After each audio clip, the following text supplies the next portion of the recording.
कक्षा 11वीं की छात्रा हूँ। मैं आज आपके सामने हिंदी दिवस पर कविता बोलने के लिए प्रस्तुत हुई हूँ।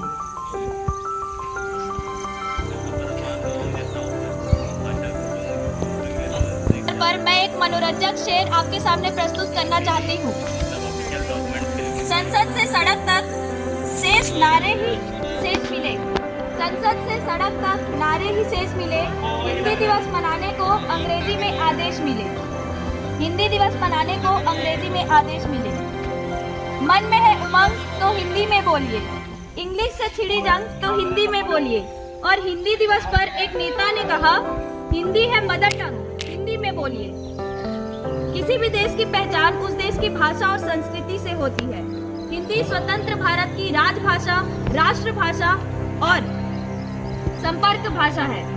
काफी संघर्षों के बाद 14 सितंबर 1949 ईस्वी को मुंशी आयंगार फार्मूले के द्वारा हिंदी भाषा को संवैधानिक रूप से राजभाषा का दर्जा प्राप्त हुआ।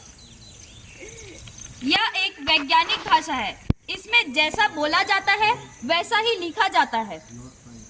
इसकी अपनी एक लिपि है जिसे हम देवनागरी लिपि के नाम से जानते हैं। यह विश्व की सबसे अधिक बोले जाने वाली भाषाओं में तीसरे स्थान पर आती है।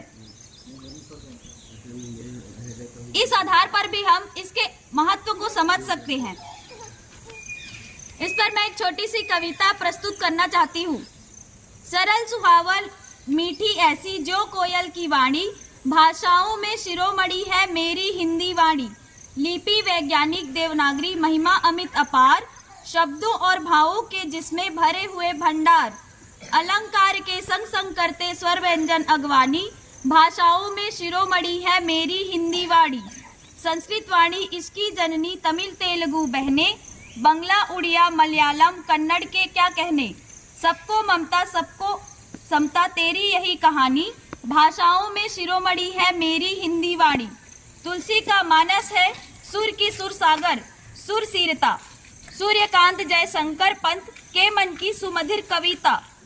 मीरा की यह गिरधर नागर, गुरु नानक की वाणी, भाषाओं में शिरोमणि है मेरी हिंदी वाणी।